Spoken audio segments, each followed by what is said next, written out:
Chester Wilson. Dr. Chester Wilson. Chester Wilson.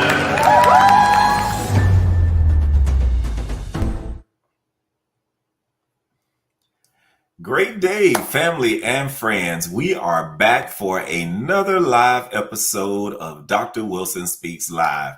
Today, we are going to have an in-depth conversation as we talk about mental health and suicide and the impact that it has on our community. So please like and share this broadcast. I will also remind you that we are streaming on all platforms, and also you can find our podcast, which highlights segments of what we talk about here today. I want to go ahead and jump into this conversation. So I want to introduce our panel today. First up, we have Andrew Hudson.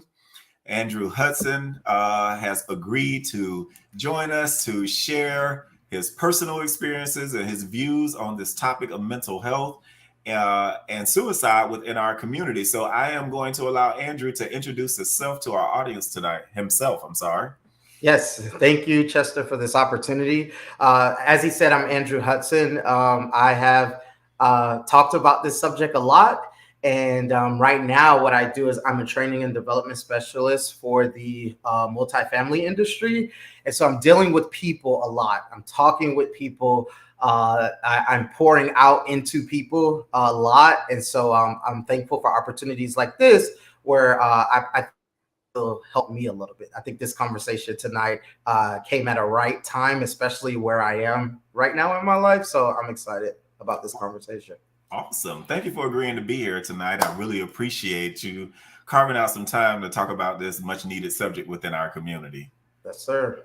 So next up, I want to invite my friend, my sister, Nadine Huesner, who is a licensed clinical social worker. Fun fact is I get to work with Nadine every day and get a little bit of free therapy as she gives to all of the staff at our counseling center. So Nadine, please introduce yourself. Well, great day, everyone. Good evening. Dr. Wilson, thank you so much for inviting me here tonight. Mental health is my life. It is my passion. I am a licensed clinical social worker. I have been in the field. I don't know. I won't tell you because I'm really young, but for many years. And, it's something that I believe in as far as mental health and just getting the information out there about what that is all about. I think, thankfully, in my career, in the time of my career, thankfully, the society's view on mental health and mental wellness has changed and evolved. So although much has happened and evolved, there's still much to be done. So I'm excited to be here again. And thank you so much for inviting me here to talk about this very important topic. Yes, ma'am. Thank you so much for carving out some time to be here with us tonight. Certainly, last but not least, I'd like to bring up my frat brother, my friend, Lee Alfred Thomas Jr., aka LJ, who does a lot of work within his local community, certainly with mentorship and also mentoring other people. Lee Alfred, go ahead and introduce yourself to our audience tonight. Good evening, everyone. My name is Lee Alfred Thomas Jr. Happy to be back, Dr. Wilson, Brother Wilson. As stated before, I do work with the Straight and Narrow Project, which is a nonprofit that I started about 6 years now, working with students ages 10 to 18 and also parents in our community. Work with a little over 5,000 students within that time frame, probably more now. Honestly, I'm more of a student in this space because it's a discussion, I think, like everyone has said, that has grown over the years. So I know it's still trying to be understood, trying to be explained. So I'm looking forward to a great discussion tonight. Awesome. Well, welcome everyone. Feel free to jump in as we jump into this discussion. I think what we must talk about is that right now there is the death of a young man who we knew through So You Think You Can Dance, and he made a platform on Ellen DeGeneres, and also had some acting debuts that he did. We called him by the name of Twitch. I think I just learned that his real name was Stefan or Stephen Boss. So we found out that Twitch took his life. And so he died by suicide at the age of 40, leaving behind a wife and 3 young children.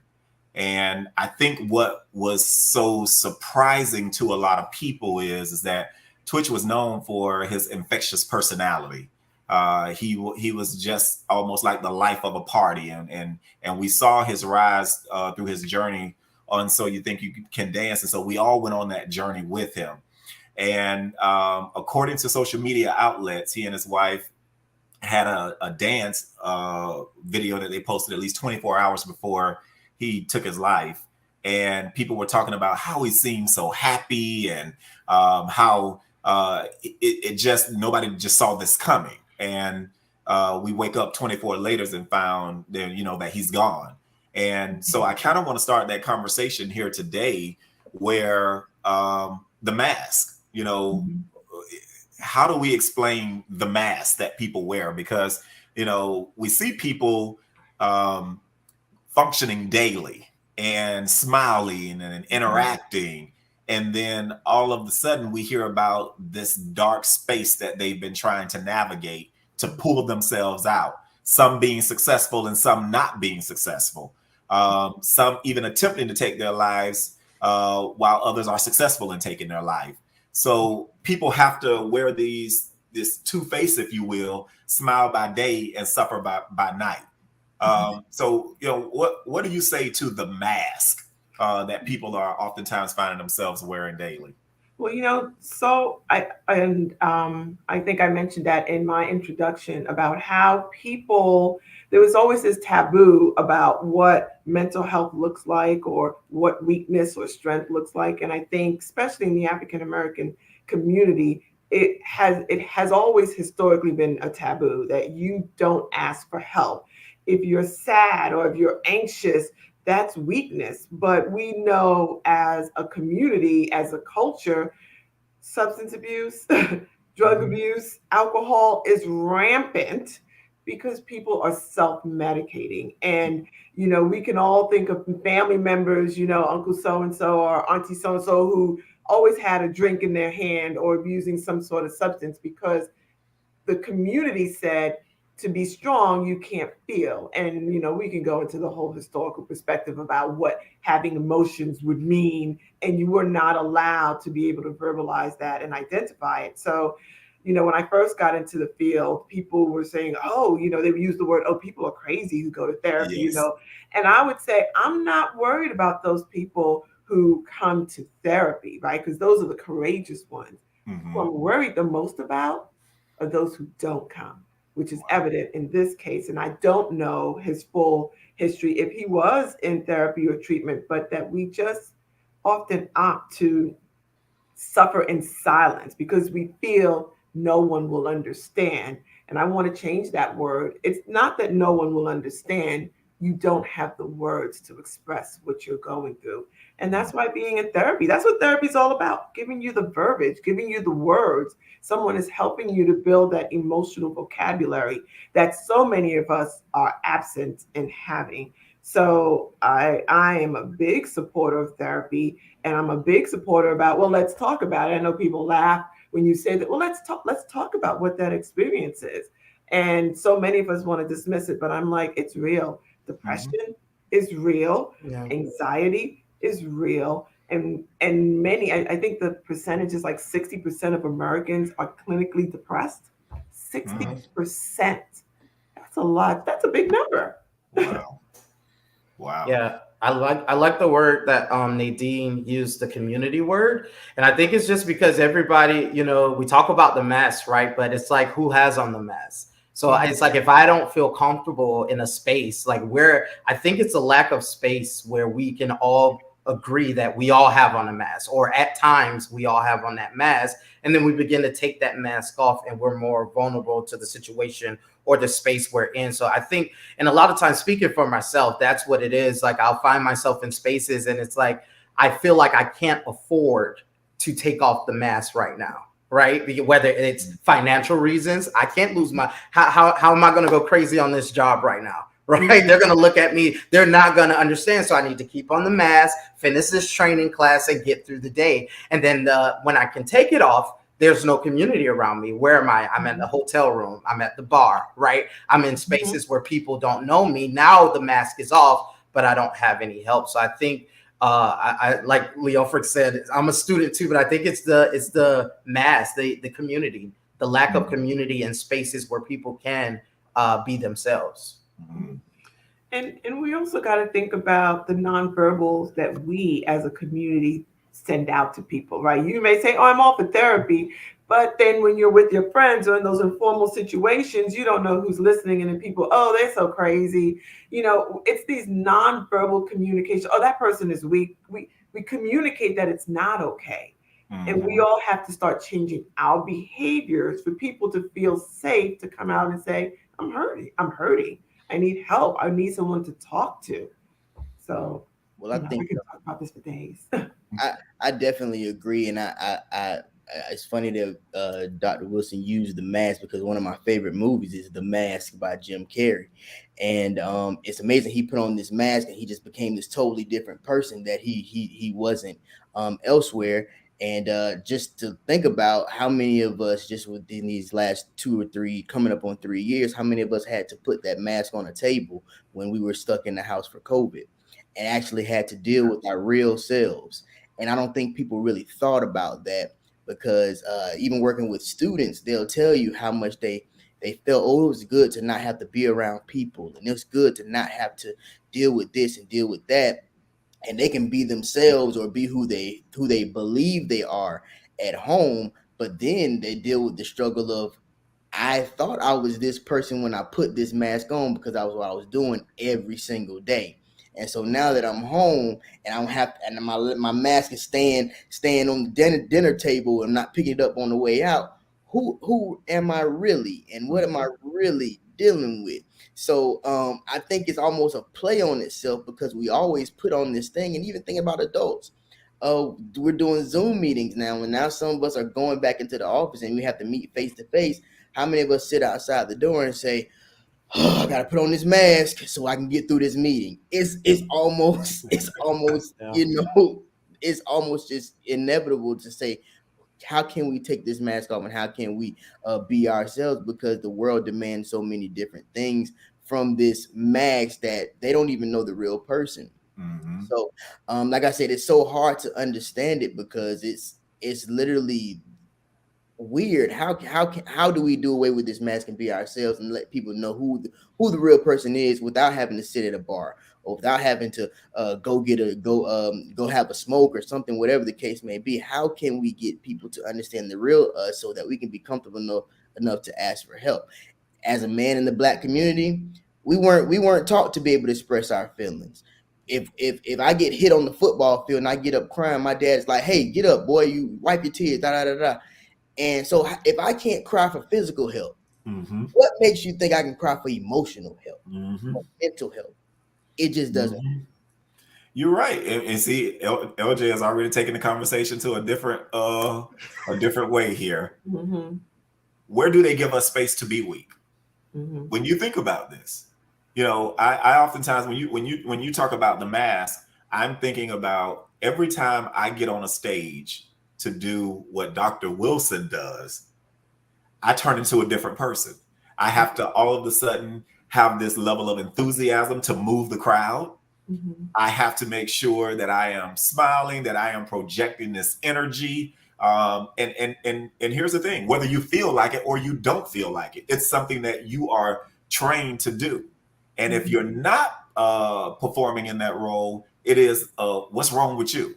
Why are you laying around? Because you cannot project any true feelings about what it is you believe. And I go back to Tony Francis Miller put up this comment here where she said Black people aren't supposed to be weak and need therapy or tell business to everyone.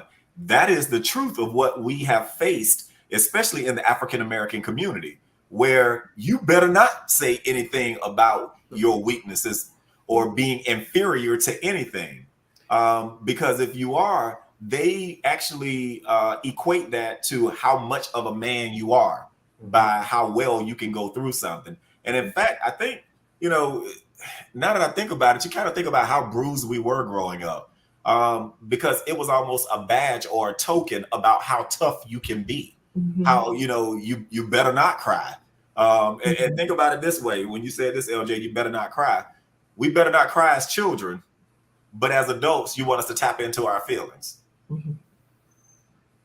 Yeah. Think about that. And I also want to kind of, we speak about the Black male not being able to express their feelings, right? That not knowing how to do it, or that they always have to be strong. But I also think for the Black female, you were raised, because of the fractured families. We can't deny that this exists, that there's so many fractured Black families, that a lot of Black females are in the mindset of, ain't nobody got time for that. Right. So you just push through and you persevere. You don't have time to say, girl, I'm tired, or, I can't do this. I think as a community, we have to be able to recognize that we're all struggling.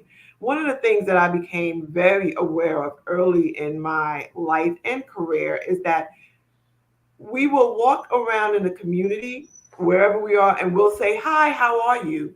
And we keep moving. People rarely stop to hear the answer. That's true. And I listen.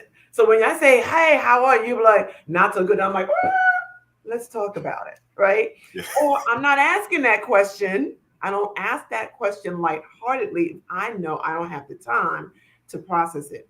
But you can do the practice. I'm sure many of you know that already, that people say, hey, how are you? Or how you doing? And you're like, I ain't good. And they keep moving like you said nothing. True. Right. So we all need to practice being better listeners, that you cannot ask that question unless you really are going to be available. You can say, hi, have a nice day, and keep it moving. But the how are you? What's happening? You don't want to ask that question unless you know you can really give that person in that moment that time. And sometimes you're like, oh man, I shouldn't have asked that question. But once you ask it, you got to be present. Yeah. Because you'll be surprised. A lot of people have said or will say, it's not a good day.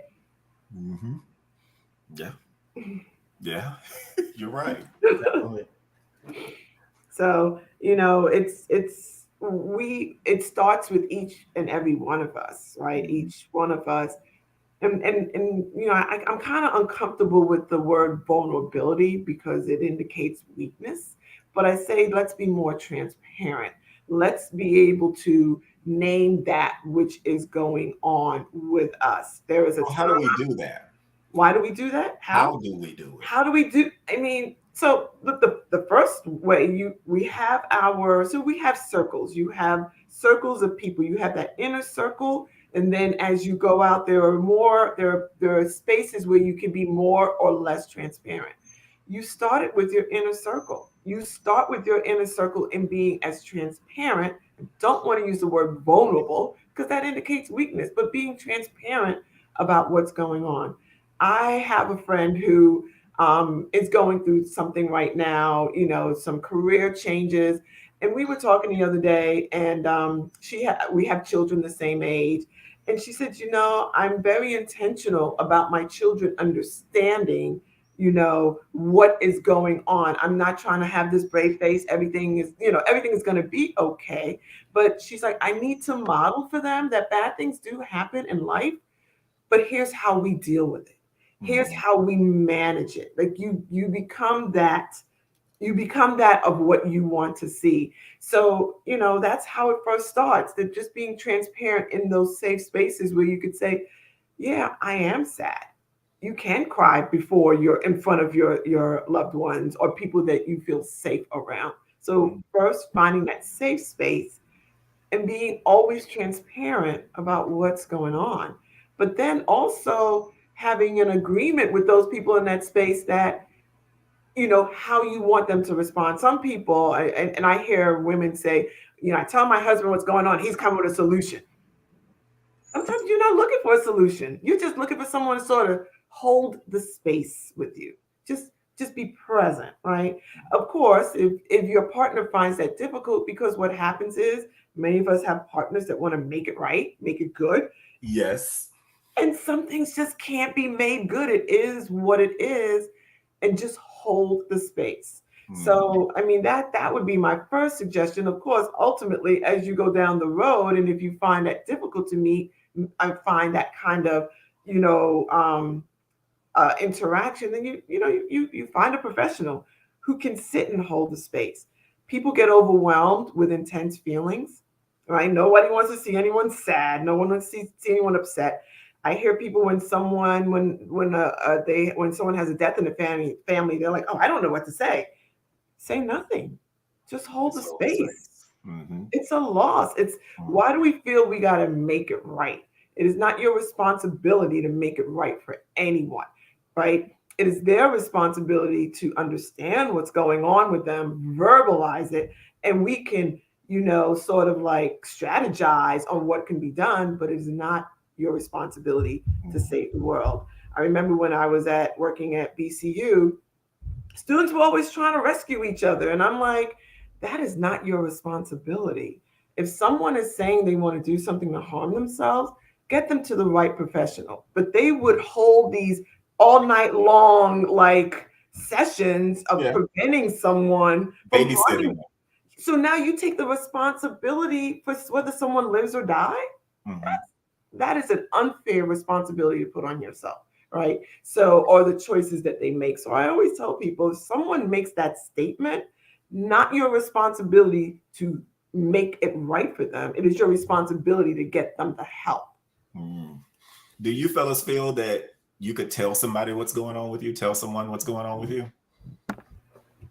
I would say not without thinking of myself. I don't want to, how I think about it is I'm putting a burden on someone. Mm-hmm. And so you just talked about no one wants to see anyone sad. I have found myself in places where I thought, maybe I can trust this person and maybe I can be transparent with this person. And then 10 minutes or 15 minutes into the conversation, I see the person kind of big eyed and I'm like, okay, it's time to pull back. And so it's like, what happens when even the tight circles that you think you had, right? You put on the mask for them now. So now who do you have to talk to and be transparent? So you're trying different places, especially when you find yourself like myself. I'm in places where a lot of time I'm in places where I can't find people that look like me, right? Or people that share the same experiences as I do. So you try to find those people that you trust. And then, like I said, it's like, it's not what so I don't find myself having a lot of people that I can. Well, let me ask you the question though, Andrew.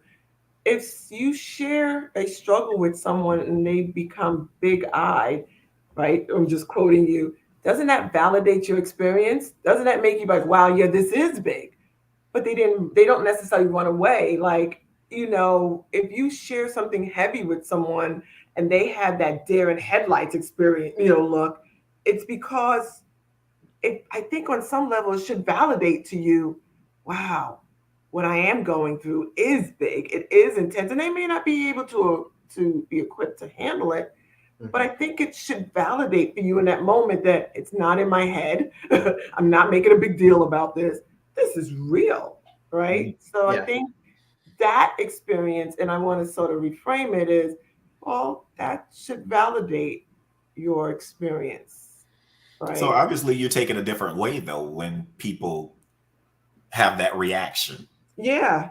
So I didn't think of it. I thought of it as, again, too much. Why would I burden this person? Why would this person, was having a good day, probably did not want to hear about this. And now I feel responsible for changing their mood because of something that I was feeling. And that's when, again, we're programmed to, I need to smile, because if I don't, they're going to say, what's wrong with you, Andrew? You're always making people laugh. Why are you not laughing today? And it's like, I just need time. Being transparent with this week, I was already thinking about recently, I've lost about 4 people that are really close to me in the span of 2 years.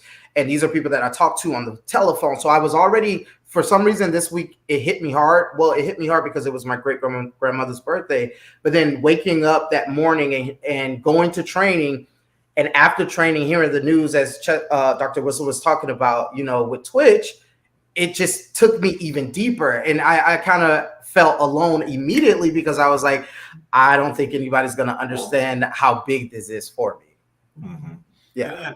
But I think that also goes in line with, around this time of season where people are most alone. And I oftentimes tell people the silence seems so loud when you're going through these because you're oftentimes alone by yourself. And, I think we have a shared responsibility. I go back to Lee Offrick's mentoring program. When you have so many people that you are looking out for, so many people that you are encountering, so many people that depend on you for something, we all have a collective responsibility to support each other. And I think part of how we got here today, because if you think about it, we've been talking about mental health for a long time. And specifically, I can remember one of my coworkers saying, we've been talking about mental health in the African-American community for so long, but yet we're still here. Mm-hmm. We're still in this space where we're trying to convince people that mental wellness is something that we should all have. Mm-hmm. Mental health is something that we should all work towards. We're still here. And I guess that's the hard part for me. I know you're trying to jump in, Lee Offrick. I don't think we really want to hear about it. Is another part of it, because you're trying to tell. That's like me going to my uncle who sits on the porch and drinks beers all day and can talk to me about all the craziest stuff and say, hey, I think we need to go see. It's like, man, ain't nothing wrong with me. Ain't nothing wrong with me. Ain't nothing wrong with me. I ain't trying to hear about no mental health stuff. I know I'm good. And you go and you tell somebody else, hey man, you going through, I think you may need this. Hey man, you spend a lot of money. Maybe you should go see, hey man, you doing this. You should go see. They don't want to hear about it. It's not sexy to them. But I also think that it's because they don't have the vocabulary, right? They don't know, some people, and I know as a therapist, we do this sort of like narrative kind of approach where you kind of give the person the words that what they're experiencing. And what you will hear 100% of the time is, I never knew what that was. I never knew what I was feeling was this. I thought it was only me. So your uncles, I mean, I come from, I'm Caribbean. It's like, you don't have time for all of that, right? But I just think that, they just don't, they've normalized that sinking feeling in their gut, or, that heavy weight they feel on their shoulders every day, all day, or just feeling alone. It's become, this is my life.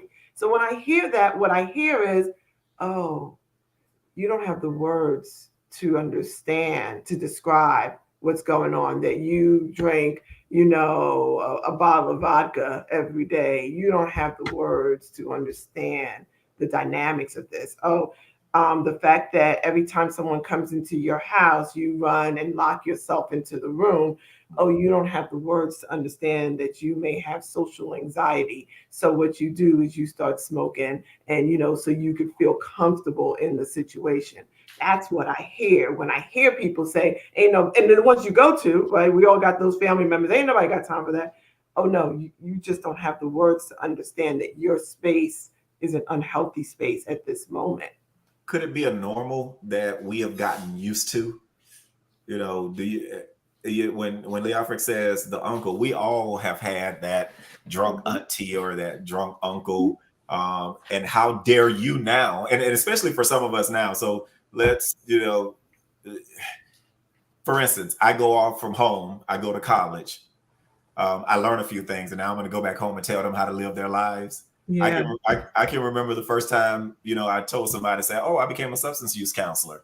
And, now, or I think it even got worse when I told them I became a CPR instructor and you shouldn't put butter on your skin. So now you have the remedy, So I think for some of us, we feel when we go off and we learn something to come back home and now try to tell them something differently. It may not go over too well. And think about this. We've been trained to go to our pastors. Pray it out. Pray it away. Pray it away. And the issue for me is our pastors may or may not know about this subject. Or how many times have we seen pastors take their own lives? So we're back at the same place again. We keep having to talk about this subject as though we're trying to convince people in our community to seek therapy, to practice mental wellness. we're still here. Because I think at the end of the day, you still have to make people in therapy. All it is you're digging into yourself. I mean, that's truly what it is, and you're asking people who have honestly conformed to the mask they put on every day to talk about a person who they probably don't know, because they have to tap into somebody else every day for 8+ hours. And so you've lost pretty much yourself. So when you are dealing with certain things or dealing with certain issues and you have to really be who you are, how do you fight that battle? I'm just thinking somebody might be scared to know who I really am. We can handle it. We can handle it. Look, Leofric, you just said a mouthful that I don't even know how to respond to that. See, that's the thing. If people have ever been to any of my youth sessions that I do with kids, I let them see my real self. Don't think I'm Superman, because I'm not. I'm not. Don't think that. I never forget a few years ago, I was at Cookman's homecoming and two of my students walked up to me and I had a cup in my hand. And they looked at me and they said, "Oh," and I said, "Oh is right." And so, my thing is, I want you to know that just because I'm doing it, that doesn't mean I'm always abusing. But you did again. I'm not even telling you what's in my cup. I just said, "Oh, you can think what you want." But in the day, I'm being transparent enough to know that I'm open to having that conversation, if you may ask, because to them, that's a sign of, oh, I can relate to him because he can play on my level. He's cool. He can, and I've always been that way, because at the end of the day, if I'm that way with them, they're that way back. And some of us have lost how real we can be or how real we are, which is why we don't get it back. And that's why I say my closest friends, we talk every day.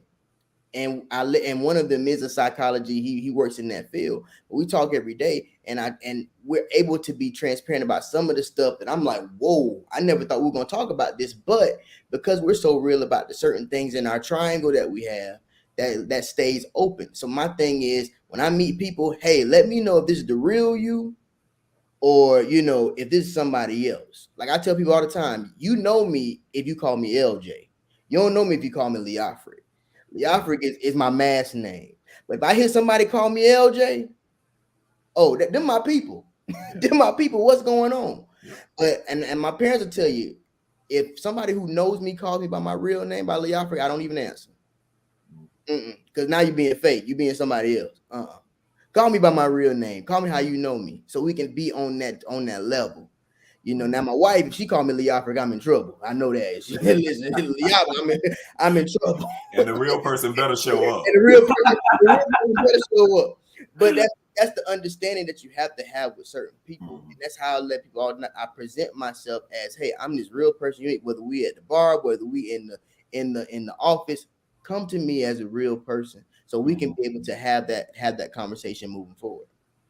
And I will add to that is, when we talk about suicide, particularly, it's hurt me because I've seen throughout the years, throughout the practice, if you will, so many people who have ended their life because they thought that was the only way to do it.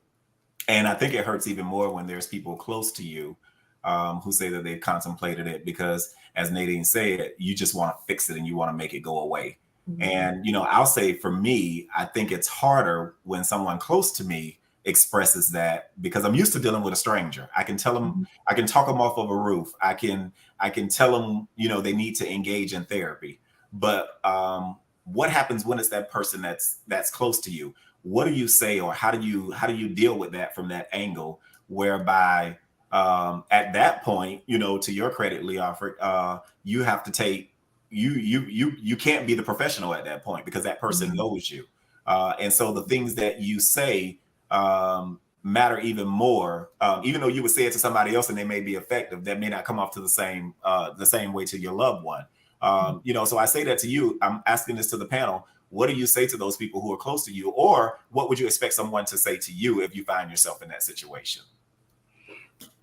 I think I would want someone to validate what I'm feeling, or to acknowledge that they didn't know.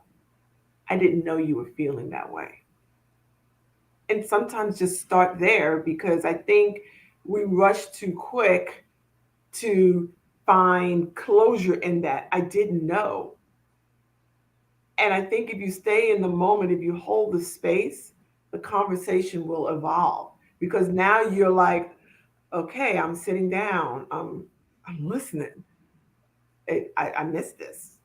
And I think when we can do that with our loved ones, they feel seen. I hear often people talk about feeling not seen, that people don't see them. See them, they see the mask, right? That's really what they're saying. People see my mask, they don't really see me.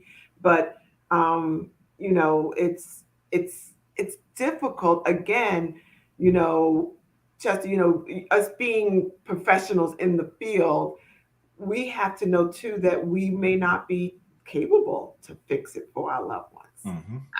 Mm-hmm.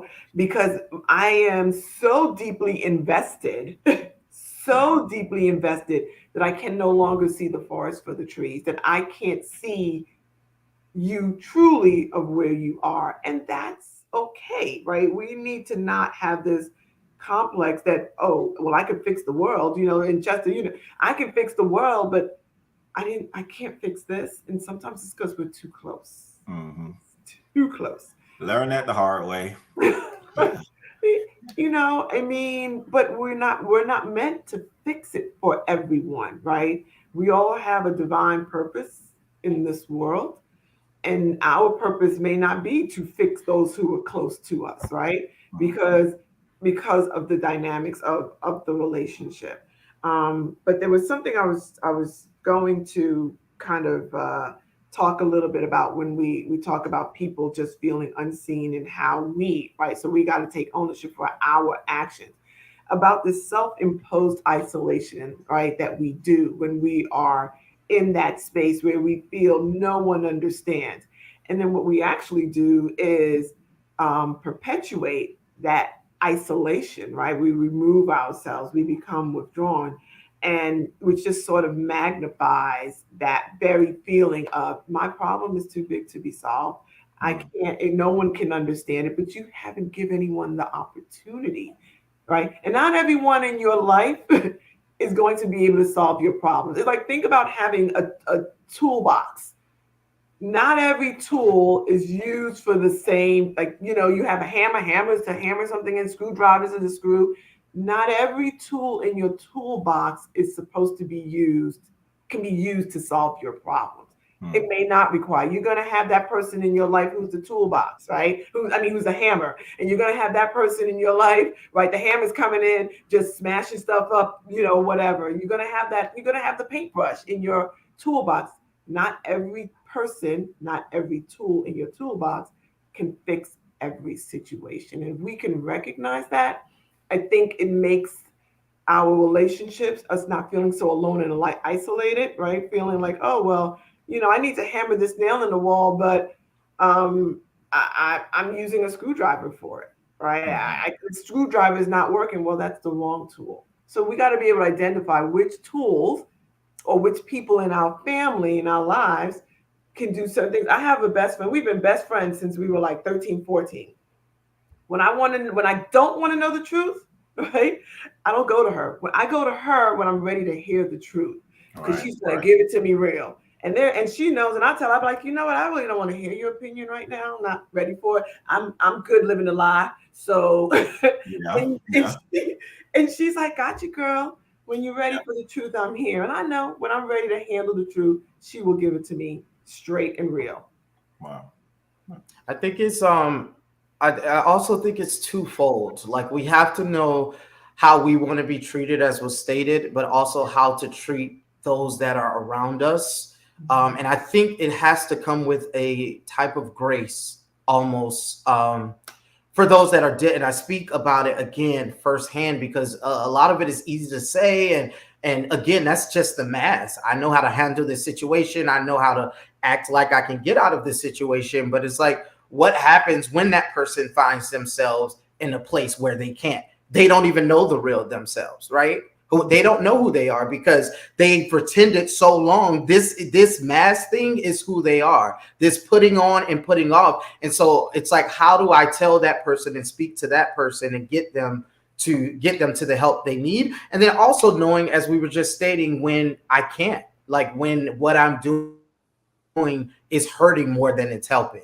Like realizing that this right now is hurting. And I said recently that, sometimes we are the cause of a lot of people's hurt, or a lot of why people, and if we're not the cause, we're putting a little fuel on the fire and not even knowing it sometimes. And so sometimes we have to know when to walk away or when to separate ourselves from that, so that we're not hurting individuals. But I do think that there is a type of grace, because when you say to me, the master of the mass, hey, you got to do it this way, you need to do it, I'll go ahead and pretend for you to get through this meeting or to get through this phase of my life. But I think there's a grace that we have to have, and that so that transparency can come out. And so those next steps, how do I get to the next step, from where I am, not from where you think I should be, but from where I really am.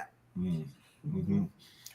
I wanted to share this piece, because I had a student who died by suicide, and one of the things that struck me about his death is, I remember having some conversations with him, and quite frankly, I had a conversation with him not long before he passed away. And I was sharing this experience with one of my accountability partners that I talk to a lot, almost every morning. And I shared with him, I said, it hurts me because he called me so much, or either he stopped by my office to see me, and he always gave me an update on what was going on with him. Doc, I just got a good job. Doc, I just bought my first apartment. And then I hear the news that he has taken his own life. And I often say to myself, what spawned this? And my mind began to reflect back to a conversation that I had with him. And I started sharing this with a lot of athletes. In this case, he was a football player, and he's on the field every single Friday, running up and down the field, people calling his name, the lights are flaring. He's getting all of this attention. And he said to me, after I graduated BCU, after I graduated our alma mater, no one called my name. The lights went out. No one was checking on me. I had been used up, and now the next day after graduation, I'm standing there and I don't know what to do. And so that began to weigh on me. And I'm thinking to myself, especially for those athletes, and not only athletes, but anyone who performs a role at a university that launches them to the limelight, they have the fanfare going.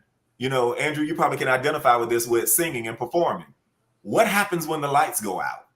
No one's calling your name. No one's rescuing you. No one's asking you to come and play. No one's asking you to come and sing. And now you're in a place where the silence seems so loud, you don't know how to deal with it. And the only way you know how to deal with it is, I just need to make this pain stop. So we find ourselves having people in this. But the reality is, when we talk about the mass, we don't know that they're going through this, because we're being programmed to operate in this space every day. And I think you said something, Leofric, that really just made me start thinking, like, at least 5 days a week for 8 hours a day, I have to perform in this role. And I've heard people say, we don't care how you're feeling. We don't care what you're going through. You're here for a purpose, and we're looking for you to deliver. And for some of us, it stretches beyond that 40 hours a week, because I go to church every Sunday and I still have to perform in a role. So for some of us, it is a continuous role that we have to do, and we don't get to turn it off. I've oftentimes come home to my wife and said, babe, I'm at capacity. Babe, I can't take it anymore. I can't even take another. I just need to go sleep it off. I need to go lay down. Let me get up and try it again tomorrow, because in the morning, I know I still have to perform again. So it's a never ending cycle. But for some people, they can't handle that pressure, and then they end up doing what they've done with taking their life, because they don't know how to navigate these waters. And I do want to preface it with saying this. When we talk about going to get help, when we talk about suicide ideation, suicide assessments, when we talk about these things, we cannot assume that everyone knows and everyone knows where to go and get help. We just cannot assume that. Well, there's all these commercials, there's all this. We cannot assume. The average person who's going through these things they're not on the internet searching, how can I get help for my issues? So again, I go back to, it takes a collective, all of us, to surround people, to make sure that we're checking on people and make sure that they're good. But go ahead. I know you got some thoughts. Go ahead. Well, yeah, that I want to sort of piggyback on the fact that, yes, a lot of people don't know where to start to get help, right? And I'll say that the resources have tripled and quadrupled since the pandemic, right? That a lot of therapists are doing online therapy. There's greater access. I'll put a shameless plug in that, a place where people can go to get help is Outreach Community Care Network. We do assessments. We accept insurance. And if we don't accept your insurance, we can still cover you in, providing therapeutic services on a sliding scale fee, or, from zero to whatever your income may be. So that's one place where it's right here in Daytona Beach. We have a very diverse clinical staff. So that's one place people can go. There are, you can do online. I know some people are like, I don't have the time. But I feel like you can always pick up the phone, or you can always do a video call to find someone. There's psychologytoday.com. You go there, you can put in your zip code, look at the pictures, look at their write-ups, find out what they have. BetterHelp is another resource.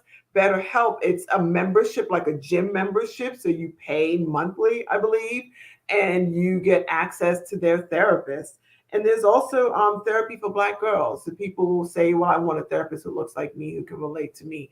Therapyforblackgirls.com. That's another online resource where you can find, or if you have insurance, just simply go to your, what is it called? The consumer, find a provider, and you can find someone. There are people that now locally, you may have a challenge finding like in person, because I am aware that there are these long wait lists for a lot of the more private places, but that doesn't mean you still shouldn't go for help, that you should not stop. You should persist and continue, because help is out there.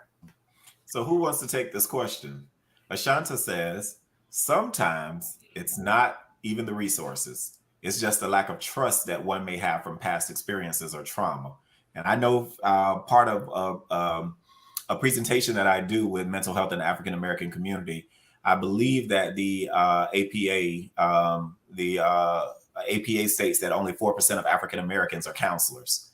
So there is a 96% chance that you may walk in and somebody may not look like you, which translates to somebody may not have the experiences that you've had, or the knowledge to be able to tell you how to navigate some of these waters, having been there. So I do know that there is that experience where people lack trust. And there's a whole lot of other socioeconomic factors that go along with that, homelessness and racism and all of those things that go in line with that.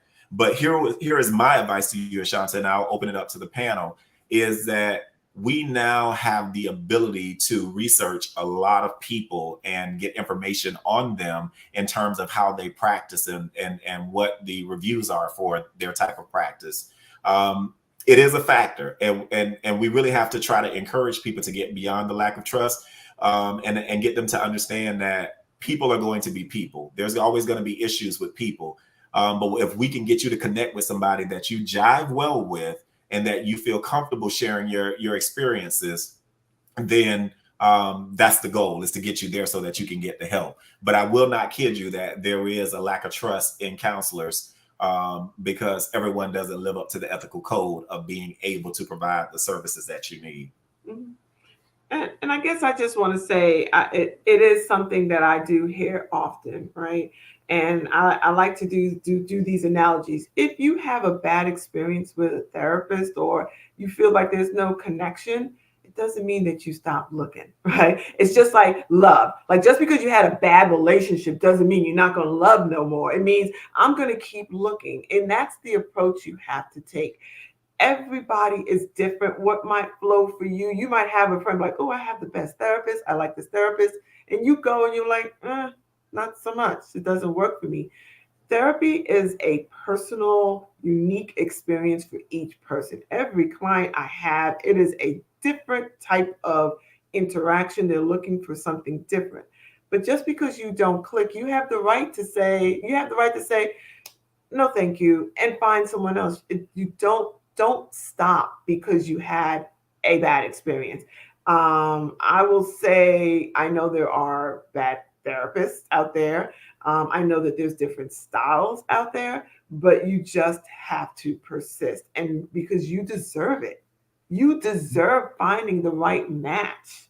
And so that's really my click on it. I mean, I'm personally from the perspective, and because I've been in the field so long and being in private practice, because many of the people who look like me, there's not a whole lot of people who look like me who are sitting in front of me. I have people who, from all races and ethnicity. We connect.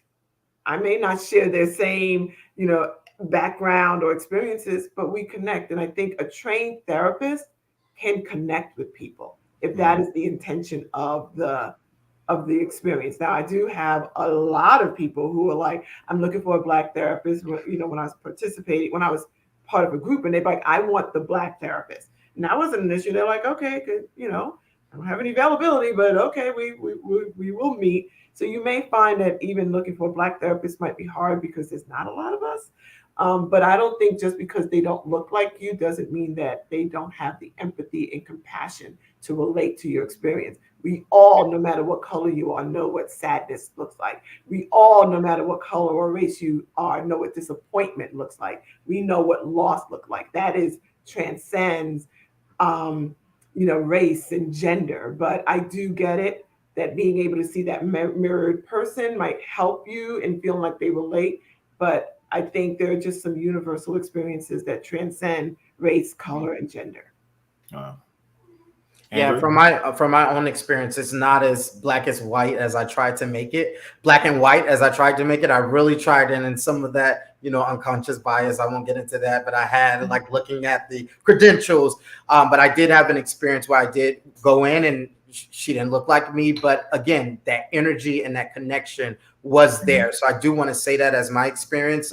Just try it, right? Just try it, and it's not going to be black and white. I don't care what's on the paper. Energy, I believe in energy and transfer of energy. You have to be in front of the person, talking to them, pouring out. And after a while, after a few seconds, I didn't even notice the color, of skin or whatever the case may be. I was sitting there bawling my eyes out and getting the help that I needed at that time. Needed. Yeah, exactly. Yeah. So we are coming to the end of our broadcast here, and I have some specific points that I want each of you to make. Andrew, I know that you've been big on sharing some life experiences. So I do want to give way for you to share some life experiences about mental health and what to say and what not to say to people and how that made you feel. Lee Afric, I want you to close with how we support our youth. How do we support our youth, especially in a world that's plagued by drugs and crime and everything else that they face? I oftentimes say that our youth today go through peer pressure that we will never know of. We would have never experienced it on this level. And then Nadine, I'm certainly going to ask you to close with some self-help tips about how to protect, not how to protect our mental health, but how to really make that first step. There are some people out there who cannot make that first step. So I will ask you to close with some tips and some available services that I know you highlighted some already that may be out there. But I certainly want our listeners to be able to walk away with the whole rounded experience. So we'll kick off with you, Andrew. Yeah, so my mental health, this journey, I grew up a church baby, so I started in the church, and I'm still there. But I think what I want to say to the people that are listening is this is not, stop telling people to pray it away. All right. I believe in the power of prayer. I do believe in the power of prayer. But I think we have to have, and I want to go back to this word, grace when we are dealing with our family members, when we're dealing with our friends. And I think if you don't know what to say, it's best you separate until you're educated and you're able to help rather than hurt in the situation. And so I think we just need to, as Nadine and everyone was saying, resources are out there. And, when we want to know how to make a sweet potato pie, we'll look it up. When we want to know how to do a recipe, whenever something means a lot to us, we'll look it up and we'll do the research. And so I think this has to be the same thing. This has to be that same passion. You go, you research, you educate yourself, and then you have more grace with your family members and your friends that are around. Yeah. Wow. Thank you for sharing that. OJ. Okay. I'll start with the youth are. I'm sorry, I'm being myself. Let me be professional. The youth are the future, our pride and joys, our legacies, and they're very important to me. Now, I think the biggest thing is we it's a history lesson when coming to this, because I believe, as we talked about earlier, we're in a situation where a lot of our youth are coming from fractured homes, and they don't see family a lot, and sometimes the only family that they have are those persons who are putting the drugs in their hands, or who are going out there doing the reckless stuff with. But we don't have the father and the mother collectively, or not even saying the father and the mother, but the neighborhood collectively helping raise our kids. Now I can't say anything to the persons next door, because you don't talk to my kid that way. You don't tell them what they're doing is wrong. It's even so bad that teachers can't even tell. You can't hold parent-teacher conferences no more, because the parent believes the kid over the teacher. So it's hard holding these kids accountable. But the one thing I have realized is we have to be able to love on our kids, number one, and we have to teach them about accountability, which is another thing, because a lot of our kids grow up not knowing right from wrong, and when they do wrong, we don't know how to correct them on it. So they're growing up conflicted, because when they are doing these behaviors repeatedly at home, and then they go to school where it's not allowed, or they go to certain places where it's not allowed and it's corrected, now it's an issue. So we have to be collectively one unit in raising our kids. And that's why I'm honored when certain parents bring them to me, or bring them to our organization, because it's like, hey, we're teaching this, and if you're in line with this, then that's what we're going to roll with. Now, if I'm teaching them this, don't take them back. Don't let me send them back with you and you just do something completely off the wall, and now you're bringing them to me for no reason. So we want to make sure we're teaching our kids the same things. We're teaching them right from wrong. We're making sure they're loved, make sure they're held accountable.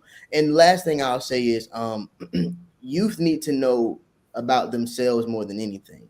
We're going through so many things, and they're exposed to so much now. And the best thing about growing up as a kid for me was you got outside, you learned, hey, I don't like to play football. They hit too hard. I can't skate because I done rode these rollerblades and I done messed my knees up. Or you find out certain things, hey, this book too big, I don't like to read. So certain things about life you learn about yourself just by going through certain things. But now everything is on the internet, everything is on their tablets, and these kids are getting them as young as 3 and 4 years old. So they're exposed to so much. So the best thing about growing up was my dad sitting me down and we read through Bible stories, and I found out which Bible story I was more like, or we sat down and we watched certain things, and we did certain things, we did certain projects, and we have to teach our kids or grow our kids up to learn about themselves, so that they grow up knowing who they are and what they like and what they don't like and what they want to do and what they don't want to do. We have to put these things in front of them and not leave it up to the phone. And that's how we get so much of these kids growing up 14, 15 years old, wanting to be in drugs, wanting to be rappers before they even know that they can be a doctor, or wanting to be all these other things, because they don't know who they are. Why? Because they've been taught or exposed to a mask before they even knew they had to wear one. Wow. And we don't want to give that to them. We want to make sure our kids growing up, and I say all this, I teach, I talk to a lot of kids, and I have a daughter on the way. I know what to say to every kid, but I'm sitting here every day thinking about, I don't know what in the world I'm gonna say to her, because it's different when they're not your own. But when they're your own, I'm sitting here every day. Oh my God, what am I going to say to her when this is presented to her? And that's, I think, something that we as a community, as a family unit, have to sit back and think about. How are we going to raise our kids to be the best they can be, so that we're not giving them back to the world, and that we can start to prevent. And I'm big on this word. I'm big on prevention before intervention. If we can prevent the mental health, situation going on, or we can start to notice it or get out in front of it. We can cut out some of the intervention that goes on after that. Thank you. Mhm. Nadine. So what can we do, right? I think I don't want to negate the healthy tools that people already have in place. I mean, prayer, I think spirituality is a very important factor in mental health. Yes, prayer, religion, the scriptures tell us that there is hope, that there is going to be a brighter day, things will get better. But therapy gives you the tools. So being able to combine both of those things, I think, is a wonderful way, knowing that sometimes it's just some things you just got to put up to a higher power. And for those things that I can do, I will do. Um, Number two, just being able to say, I'm not okay.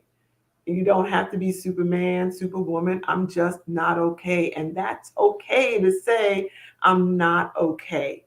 Um, Taking, self-care, first thing, you got to commit to it. We schedule time for everything else. We schedule time to go have, drinks with friends. We schedule time to go get our hair, get our hair done, our nails done. We schedule those times. We make time for loved ones, but we never schedule and commit to self-care. And self-care is just like anything else in your life. You have to schedule it. You got to put it on your calendar every Saturday morning at 6:00. This is my time. I'm going to hold that space because this is my time. Because if you don't commit to it, no one else is going to commit to it. People follow our lead on how we should be treated and what is important to us. So self-care starts with you. Right? If you feel no one is really, caring about the time that you give to others, then you have to start scheduling time. You have to say, this is my space. This is my time. This is what I'm going to be doing. And people will fall in place. But taking care of yourself starts with just committing. Just commit to yourself. Just take that time out once a week. It doesn't even have to be every day, once a week, maybe even once a month. Now, with Dr. Wilson, with his schedule, once a month at minimum, once a month, you're like, this is my day. You put it on your calendar like you do everything else, and you commit. And that's the first step to self-care. How you do it, where it happens, that's up to you. But I need everyone who's listening to this call, if you feel like you're overwhelmed and stressed out, I need you to pull out your calendar, pick a day, and commit. I don't care if the building is burning down. That is your day. That's wow. I guess I need to take that advice, huh? I didn't see your calendar come out. I need to take that advice. Well, hey, listen, I thank you all for being here to have this conversation. And I certainly thank the folks who are listening in. I will close out with saying that it's a journey for all of us as we navigate life. There are going to be so many stressors, so many pitfalls that are going to happen. And it's very imperative that we learn our maximum and our minimums, and we know when to fold. We cannot we cannot take lightly the need to protect our mental space. And if you feel like that at any point that you're going to lose it, pull back. It's okay to pull back.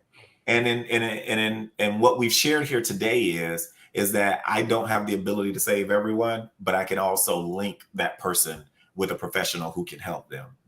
We have far too many people who are dying, friends that are close to us, loved ones that are close to us. We have far too many people where we are still having to have this conversation to convince people that it's okay to get help. Let us mirror what we want folks to do. In other words, let us be there not only to listen, but also to lead the way. Some people, you may have to go with them to an appointment. Some people, you may have to sit with them through an appointment. That is okay. You just be the listening ear. But most of all, I think for me, it is asking the person what they need. What do you need? And then also understanding that while a lot of people like me are able to run their mouth and tell you what they need, there's some people who do have the inability to communicate. And in other words, you just be there. And eventually they'll get the strength to tell you what it is that they need. Mental health is serious. We don't take it lightly. Our world is in mourning right now for a young man who's gone far too soon. And I don't take that lightly and I don't underscore it. But there also are people who are next to you every day who are struggling as well. So try to take some time out and ask someone. And that's hitting me in the face first, where I am one of those people who move a million ways in a day. Slow down and ask someone if they're okay today. I do oversee a mental health facility where we provide mental health services. Nadine is the licensed clinical social worker, or clinical director, should I say, for the program. We do provide assessments, regardless of your ability to pay. We will see you. And so if you are struggling, please stop by Outreach Community Care Network, 240 North Frederick Avenue in Daytona Beach, Florida, 386-255-5569. We can schedule you an assessment and we can get you seen by a clinical specialist. So you don't have to suffer in silence. Please reach out and say something, because we're all here for you. Thank you all for tuning in tonight, and I hope that you have a great night. But again, remember to check on someone and make sure that they are well. Take care.